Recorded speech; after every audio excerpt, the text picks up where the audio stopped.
বাংলাদেশের সবচেয়ে আলোচিত এবং সমালোচিত বাইক হচ্ছে TVS Apache RTR 162V racing এডিশনের এই বাইকটি। এই ভিডিওতে এই বাইকটি সম্পর্কে বিস্তারিত জানতে পারবেন এবং আপনি বুঝতে পারবেন কোন ধরনের বাইকারদের জন্য এই বাইকটি নেওয়া উচিত এবং কোন ধরনের বাইকারদের এই বাইকটি ব্যবহার করা উচিত নয়। পুরো ভিডিওতে আপনাদের সাথে রয়েছে আমি নাজিম পাটোয়ারি। প্রথমে আসি বাইকটির লুকসের বিষয়। এটি একটি স্পোর্টি লুক দেওয়া হয়েছে, যদিও এক একজনের পছন্দ এক এক রকম, সেক্ষেত্রে ভালোও লাগতে পারে কারো কাছে খারাপ লাগতে পারে। তবে 2 লক্ষ টাকার আশেপাশে যে বাজেট রয়েছে তাদের জন্য এই বাইকটির স্পেসিফিকেশান বলার পাশাপাশি ভালো হবে নাকি খারাপ হবে সেগুলো অবশ্যই বলে দেব। 159.7 সিসির যে ইঞ্জিন ব্যবহার করা হয়েছে, অবশ্যই এটি একটি শক্তিশালী ইঞ্জিন ব্যবহার করেছে অ্যাপাচি। পাশাপাশি ম্যাক্সিমাম পাওয়ার পাবেন 15.41 PS @ 8500 RPM এবং ম্যাক্সিমাম টর্ক পাবেন 13.03 Nm @ 6500 RPM। মানে আপনি এই বাইকটি থেকে যেমনিভাবে দ্রুত গতি উঠাতে পারবেন, আবার আপনার টপ স্পিডও খুব ভালো পাবেন এই সিগমেন্টের অন্যান্য বাইকের তুলনায়। গতি উঠানোর পরপরই কথা আসবে যে ব্রেকিং সিস্টেমের কী অবস্থা। অবশ্যই ভালো ব্রেকিং সিস্টেম রয়েছে। সামনে 270 mm ডিস্ক ব্রেক রয়েছে এই বাজেটের মধ্যে, ঠিক আছে। পাশাপাশি রেয়ারে রয়েছে 130 mm ড্রাম ব্রেক, আরেকটি রয়েছে ডিস্ক ব্রেক ভার্সন, মানে দুটি ভার্সনই রয়েছে। তো ব্রেকিংয়ের ক্ষেত্রে আমি বলবো, যখন একজন নতুন বাইকার এই বাইকটি চালায়, যিনি আগে তেমন একটা বাইক চালায়নি বা অভিজ্ঞতা নেই, তিনি যখন গতি উঠাবে এই গাড়িটি কিন্তু নিয়ন্ত্রণ করা কষ্টসাধ্য হয়ে যাবে। এই জন্যই অনেকেই দুর্ঘটনায় পড়ে এই বাইকটি নিয়ে, কারণ হচ্ছে এটার গতি অনেক বেশি আছে। এখন আপনি অভিজ্ঞতার আলোকে গাড়ি যদি না চালান সেক্ষেত্রে নিয়ন্ত্রণ করতে পারবেন না। এজন্য যারা প্রথম বাইক হিসেবে বাইকটি চয়েস করেছেন, আগে পরে আপনার বাইক ছিল না, তারা আমি বলবো এই বাইকটি প্রথম বাইক হিসেবে না নেওয়ার জন্য। তার মানে এই নয় বাইকটি খারাপ। এটার ভালো দিক হচ্ছে প্রচণ্ড গতি রয়েছে। এখন ওই গতিটা আপনি নিয়ন্ত্রণ করার সক্ষমতা থাকতে হবে। তো যারা অভিজ্ঞ অবশ্যই তাদের জন্য এটি একটি ভালো মানের মেশিন।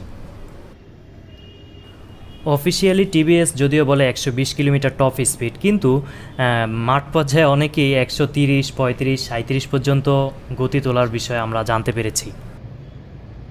অনেক বাইকাররা রয়েছেন স্মুথ ইঞ্জিনের বাইক পছন্দ করেন। আমি বলবো এই বাইকটি তাদের জন্য নয়, কারণ এই বাইকের ইঞ্জিনটি অনেক রাগান্বিত একটি ইঞ্জিন, মানে অনেক পাওয়ারফুল একটি ইঞ্জিন হওয়াতে এটা কিন্তু স্মুথ বাইক নয়, এটা হচ্ছে অনেক গর্জনশীল একটি বাইক। তো যারা স্মুথ বাইক পছন্দ করেন তাদের জন্য নয়, যারা গতি এবং হাইওয়েতে রাইড করতে পছন্দ করেন, যাদের টর্ক দরকার বেশি, তাদের জন্য অবশ্যই এটি একটি বেটার অপশন। বাইকটিতে হাতের দিকে কিছুটা ভাইব্রেশন আছে, অবশ্যই এটা যারা রাইডিং করবে তাদের অভ্যাসে পরিণত হয়ে গেলে তখন আর মেজর কোনো সমস্যা হবে না। বাইকটি থেকে আমি অ্যাভারেজে মাইলেজ পেয়েছি 38 কিলোমিটার থেকে 42 কিলোমিটার। অনেকে কিছুটা বেশি বা কম পেতে পারেন, এটা নির্ভর করে আপনার চালানোর ধরন, রাস্তার কন্ডিশন এবং বাইকের সার্বিক অবস্থা। এই জন্য মাইলেজের বিষয়টি স্পেসিফিকভাবে বলা সম্ভব নয়। RTR রেসিং থ্রোটল রেসপন্স, মানে আপনি যখন থ্রোটল ধরবেন তখনই এটার রেসিং একটা রেসপন্স, মানে দ্রুত রেসপন্স পাবেন। এজন্যই বাইকটির এটা হচ্ছে সবচেয়ে ভালো দিক। আরেকটি ভালো দিক হচ্ছে ক্লাসটি খুবই ইজি এবং নর্মাল হওয়ার কারণে, এবং গিয়ার শিফটিংও খুবই ইজি। অনেক বাইকেই রয়েছে গিয়ার শিফটিং অনেক হার্ড, কিন্তু এই বাইকটির গিয়ার শিফটিং খুবই সফট। আমি নিজে ব্যবহার করেছি, আপনি যদি সঠিকভাবে অ্যাডজাস্ট করে নিতে পারেন, গিয়ার শিফটিং এবং ক্লাস খুবই ইজি।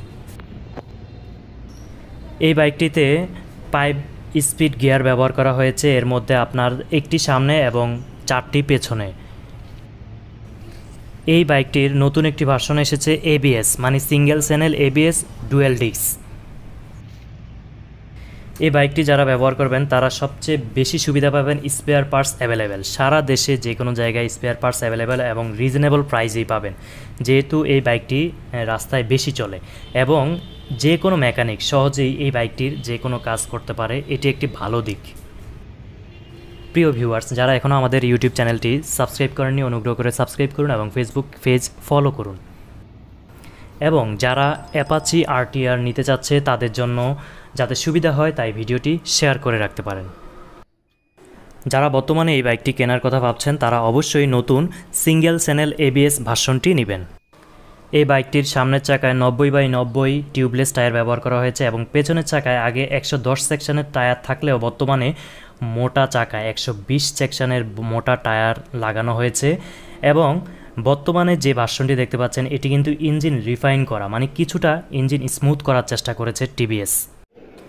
এখন ডিসপ্লেতে যে ভার্সনটি দেখতে পাচ্ছেন RTR এর, এটি হচ্ছে আগের ভার্সন এবং এই ভার্সনটির চাকা কিন্তু কিছুটা চিকন এবং ইঞ্জিনটি রিফাইন করা নয়। প্রিয় ভিউয়ার্স, TVS Apache RTR সংক্রান্ত আরও অনেক ভিডিও আসবে, তাই আমাদের সাথেই থাকুন। আল্লাহ হাফেজ।